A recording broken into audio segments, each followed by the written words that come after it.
Hello friend, माकी रसोईमध्ये आपले खूप खूप स्वागत आहे. आज मी तुम्हाला नाही शेवभाजी करून दाखवते. हे बघा, हे कांदा आता उभा चिरला आहे. आता हे कांदा चांगला भाजून घ्यायचा आहे. चांगला ह्याच्यामध्ये कांदा थोडा भाजत आला, त्याच्यामध्ये हे टोमॅटो टाकायचे. 7-8 माणसाची शेवभाजी आहे बरं हे. आणि हो का, आता हे लसूण आहे एवढा, एक मोठा लसूण सोलला आहे, ती पण ह्याच्यामध्ये मी टाकायचे. आपल्याला सगळं मिक्सरमधूनच काढायचं आहे ना. आता ह्याच्यामध्ये मीठ टाकणार आहे, हळद टाकणार आहे, थोडी मिरची टाकणार आहे, ह्याच्यामध्ये मसाला टाकणार आहे, सब्जी मसाला टाकणार आहे, नाही पावभाजी मसाला टाकला तर चालतंय, सांबार मसाला टाकला तर चालतंय. तुमच्याकडे जे मसाला आहे ते मसाला ह्याच्यामध्ये टाका. आणि किंचित साखर टाकावी लागते. अगोदर हे कांदे चांगले भाजून घेते, परत हे टोमॅटो चांगले भाजते, मिक्सरमधून ह्याची ग्रेव्ही करते, नंतर सगळं साहित्य काय काय टाकायचं ते दाखवते. आता हे बघा, ह्याच्यामध्ये ना कांदे आणि टोमॅटो मिक्स करून भाजले. तर ह्याच्यामध्ये साबूत लसूण टाकला आहे. तुम्ही लसूण ठेचून पण टाकू शकता, किसून पण टाकू शकता. मी कांदे उभे चिरले होते, तुम्ही बारीक पण करून घेऊ शकता. आता हे चांगले भाजून घेतले, तर भाजून घेतले त्याच्यामध्ये मीठ टाकले म्हणून ह्याला चांगलं पाणी सुटले बरं का. जास्त पण भाजू नका, का तर आपल्याला ह्याची पेस्ट आणखीन भाजून घ्यायची. आता हो का, हे असे मस्त बारीक झाले. हो का, बारीक करून घेतले. ह्याच्यामध्ये पाणी टाकायचं नाही, तसंच फिरवायचं, का तर कांद्याला आणि टोमॅटोला अंगचं पाणी सुटत असते. आता हो का, हे सगळं मिक्सरमधून चांगलं बारीक करते. आणि पेस्ट हो का इथं तर गरम ठेवली कढई, त्याच्यामध्ये आपल्याला आता ना थोडा हिंग टाकायचा आहे आणि जिरे मोहरीची फोडणी द्यायची. हिंग पोटाला चांगला असते, पचनाला. आता हे बघा, तेल गरम ठेवलं आहे, हे प्युरी तयार केली कांद्याची, लसूण, कांदा आणि टोमॅटो तयार केलं. इथं पाणी घेतलं आहे मिक्सर धुवायला बरं का. हे आपण प्युरी तयार केली म्हणून मिक्सर धुवायला पाणी घेतलं. आता आपल्याला ह्याला चांगली बाइंडिंग यावी म्हणून आपण काय करायचं, ह्याच्यात मोहरी टाकली, आता जिरे टाकले, तुमच्या आवडीने टाका, तुम्हाला जसं टाकायचं तर. आता ह्याच्यामध्ये मी हिंग टाकायले, पोहे खायचा पाव चमचा. हिंग टाकल्यावर भाजीला स्वाद खूप छान येतो बरं का. टाकला आता ह्याच्यामध्ये मी हळद टाकायला, थोडी मिरची टाकणार आहे. माझ्याकडे सगळे फिके खातात बरं का. थोडी मिरची टाकली, लाल मिरची. आता मी काळा मसाला टाकणार आहे. माझ्या काळ्या मसाला स्वाद खूप छान आहे बरं, म्हणून टाकते. आता मी ह्याच्यामध्ये बेसन टाकणार आहे 2 चमचे. बाइंडिंग चांगली येते ह्याला आणि भाजी खूप टेस्टी लागते बरं का. तुम्ही अशी भाजी करताना त्याच्यामध्ये बेसन भाजून घ्या, खूप टेस्टी लागते भाजी. तुम्हाला जर ह्याच्यामध्ये जास्त तिखट पाहिजे असेल, तुमच्याकडे लहान बाळ नसेल खायला, तुम्ही खूप स्पायसी खात असाल, तर ह्याच्यामध्ये ना तुम्ही मिरची आणखीन टाकू शकता. मिरची कमी टाकणार आहे. आता हे पेस्ट भाजून घ्यायला, हे कांदा लसूण आणि टोमॅटोची पेस्ट आहे. मसाले तुम्ही मागून पण टाकले तर चालते आणि आधी पण टाकले तर चालते. मसाले आता जळत नसते, हे पेस्ट भाजताना मसाले जळत नसते. पाण्यामध्ये जरी मिक्स करून मसाले नंतर टाकले तरी चालते बरं का. मी अगोदर टाकले, सॉरी बरं का. आता ह्याला चांगलं भाजू द्यायचं आणि चांगली बाइंडिंग यावी म्हणून. आणि आपल्याला ग्रेव्ही जर जास्त करायची असली तर त्याच्यामध्ये बेसनाचं पीठ जरूर टाका. बेसनाचं पीठ खूप टेस्टी लागतं बरं का भाजलेलं. ह्याच्यामध्ये मीठ टाकलं आहे बरं का मी कांदे भाजताना. आणि कमी जर वाटलं तर टेस्ट करून आणखीन थोडं मीठ टाकणार आहे. तुमच्याकडे ज्याप्रमाणे मीठ खाते त्याप्रमाणे टाका. कमी खात असतील कमी टाका, जास्त खात असतील जास्त टाका. आणि ह्याच्यामध्ये ना 2 चमचे साखर टाकावीच लागते, का तर ग्रेव्हीच्या भाजीमध्ये कोणत्याही गूळ साखर टाकली तर त्याला टेस्ट खूप छान येते. आता हे सगळं भाजून घेते मी आणि भाजून घेतल्यानंतर पाणी टाकताना तुम्हाला मसाला टाकला आहे. आता सांबार मसाला टाकणार आहे. हे भिजले पॉकेट म्हणून ह्याच्यामध्ये ठेवते. ह्याच्यामध्ये चाट मसाला पण टाका बरं का. सब्जी मसाला होता माझ्याकडे, थोडा आणखीन टाकला आहे.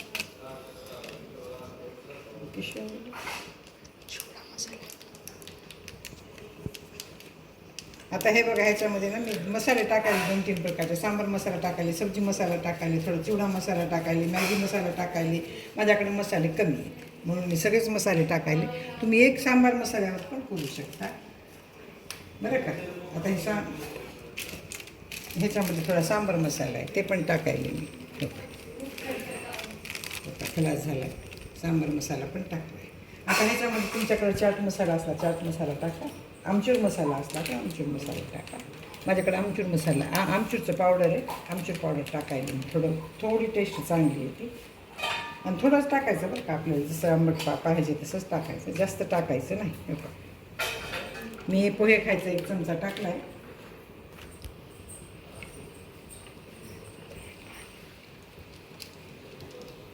आता हे चांगलं भाजलंय. मी तेल कमी टाकलंय म्हणून तुम्हाला तेल काय बाहेर आलेलं दिसत नाही. माझ्याकडे तेल कमी खाते तो, आणि तुम्ही आणखीन टाकू शकता बरं का. आता हे चांगलं भाजलं. ह्याच्यामध्ये आपल्याला पाणी टाकायचं आहे. आता जशी तुम्हाला जेवढी प्युरी पातळ पाहिजे, जेवढं सारण पातळ पाहिजे तेवढं टाकायचं ह्याच्यामध्ये. आता ह्याच्यामध्ये मी आणखीन टाकणार आहे भरपूर. हलवून घेते चांगलं, का तर ह्याची गाठ होऊ नये. ह्याच्यामध्ये चांगलं हलवून घेतलं ना, थोडंसं पाणी टाकून असं नाही का, असं हलवून घ्यायचं. म्हणजे त्याच्यामध्ये गाठ तयार होत नाही. गाठ तयार झाली तर आपल्याला भाजी चांगली लागत नाही, भाजी पण चांगली दिसत नाही. आता हे चांगले हो का पाणी टाकून चांगलं हलवून घेतलं ह्याला. आता आपण ह्याच्यामध्ये पाणी टाकायचं. आपल्याला जसं सारण पातळ पाहिजे तसं. तुमच्याकडे जाड खात असतील तर जाड टाका. आता आमच्याकडे शेवभाजी कसे खाते तर ह्याच्यामध्ये शेव नंतर मिक्स करते. ती पण डिश तुम्हाला दाखवून मी.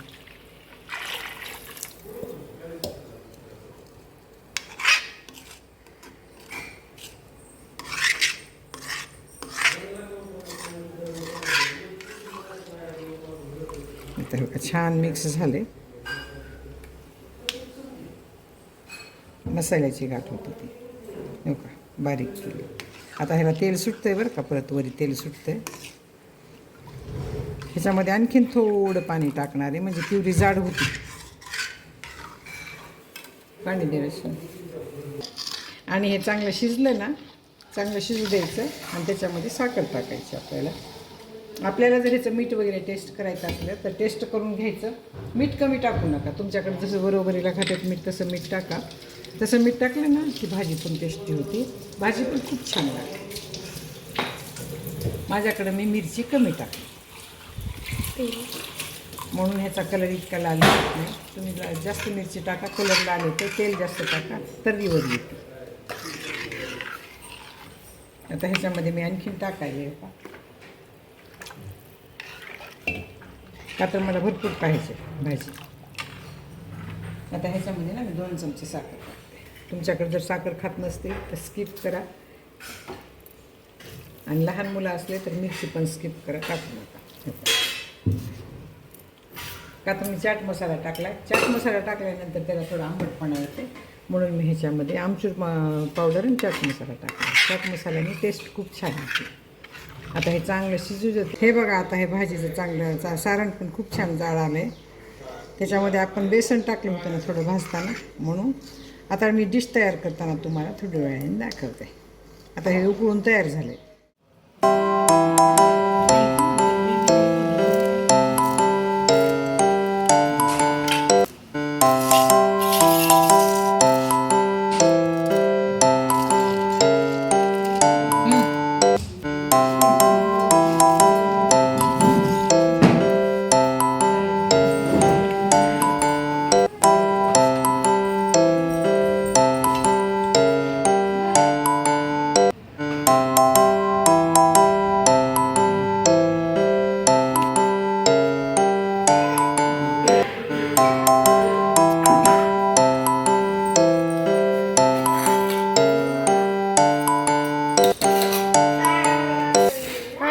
आता हे बघा, माझी शेवभाजीची प्लेट तयार झालेली. हे भात आहे, पोळी आहे, कांदे आहे, तर पालक भाजी आहे, शेवभाजी.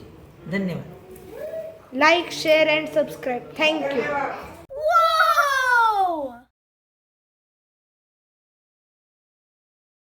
आज आपण पालकची भाजी बनवणार आहे, मोकळी. हे बघा, अशी भाजी मी चांगली स्वच्छ धुवून घेतली. ह्याला चिरलंय चांगलं बरं का, चांगलं बारीक चिरायचं. आणि मग ह्याच्यामध्ये लसूण टाकायचा, मोहरीचं तेल टाकायचं. मोहरीचं तेल असं टाकायचं की ते तेलामध्ये चांगली वाफ यावी लागते. तेलामध्ये चांगली वाफ आली तरच मोहरीच्या तेलाची भाजी खूप छान लागते आणि त्याचा वास निघून जाते. जो उग्र वास असते ना मोहरीच्या तेलाला, ती निघून जाते. आता ह्याच्यामध्ये ना मी मोहरी टाकणार आहे. मोहरी टाकली ह्याच्यामध्ये. आता ह्याच्यामध्ये लसूण टाकणार. आता हे हलवून घेते चांगलं मोहरी लसूण. आता ह्याच्यामध्ये थोडी हळद टाकते. मी तिखट करणार नाही भाजी, थोडीशी मिरची टाकते. हे बघा, थोडा काळा मसाला टाकते. आता हे सगळं टाकलं आहे. ह्याच्यामध्ये मीठ टाकायचं. आता ह्याच्यामध्ये अगोदर भाजी टाकते. आपण मीठ कसं टाकायचं, मीठ सगळी भाजी, हिरवी भाजी असते ना, सगळी मिक्स झाल्यानंतर त्याच्यामध्ये आपण शेंगदाण्याचं कूट वगैरे टाकलं की लास्ट मीठ टाकायचं. म्हणजे ह्या भाजीमध्ये आयोडीन टिकून राहते. आणि भाजी चांगली असते, पौष्टिक असते. मीठ अगोदर टाकायचं नाही, का तर ही भाजी शिजल्यानंतर खूप थोडी होती आणि मीठ टाकलं की मीठ जास्त होतं. म्हणून मीठ लास्टला टाकायचं, म्हणजे आयोडीन चांगलं टिकून राहते त्याच्यामध्ये. म्हणून आपण ही भाजी किती होती शिजल्यानंतर त्याचा अंदाजा बघून मीठ टाकायचं. कमी जास्त तुम्हाला लागेल तसं मीठ टाका त्याच्यामध्ये. आता ही भाजी चांगली हो का खूप लवकर तयार होते पालकाची भाजी. आता ह्याच्यामध्ये आपण थोडं शेंगदाण्याचं कूट टाकू. तुम्हाला नसलं आवडलं तर तुम्ही काही नाही टाकलं आणि नुसती जरी पालकाची भाजी खाल्ली तर आयर्न चांगलं वाढते बरं का. हे बघा आता ह्याच्यामध्ये शेंगदाण्याचं कूट टाकते. भाजी रेडी झाली आता आपल्याला खायला. धन्यवाद. पालकाची भाजी तयार झालेली, शेंगदाणे कूट टाकले, ताटामध्ये द्यायला रेडी झालेली आहे. धन्यवाद.